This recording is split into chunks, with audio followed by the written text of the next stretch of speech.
Good morning. I'm Christy Duffy for Smart Trend News. Today is Friday, July 30th, and this is your opening bell market update.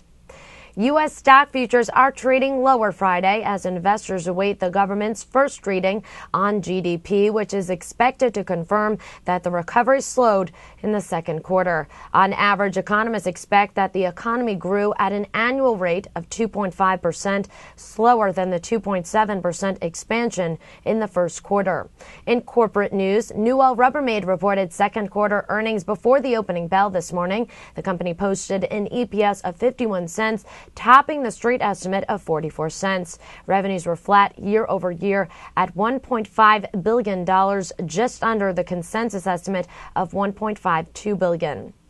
Coventry Health Care also posting second quarter earnings before the bell. The company reported operating revenue of $2.9 billion and net earnings of $1 billion or 1 cent per share.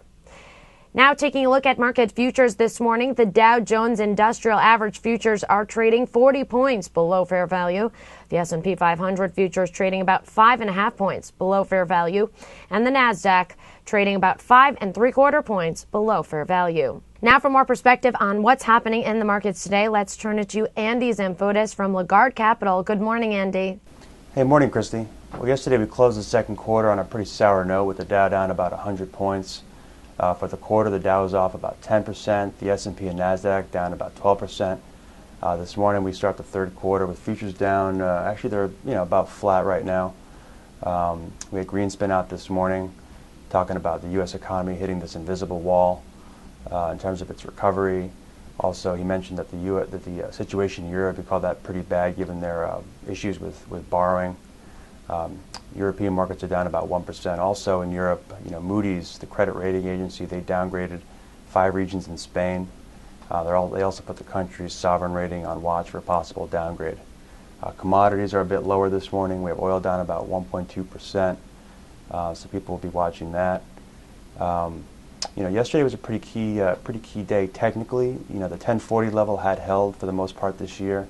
That broke yesterday. Also, traders are watching this, what they call the death cross, with the 50-day moving average right now in the S&P is perilously above the 200-day, and that could potentially cross to the downside, which is a pretty bearish sign technically. So people will be watching that. For the most part, sentiment is pretty bad. And tomorrow we'll get this employment data, and that'll either confirm the sentiment or give the bulls some sign for hope, and we could bounce. So we'll see.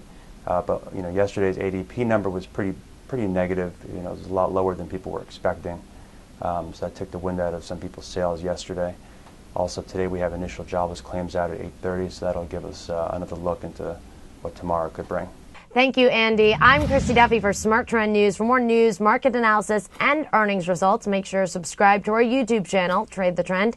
Also visit our website, tradethetrend.com, for more headlines.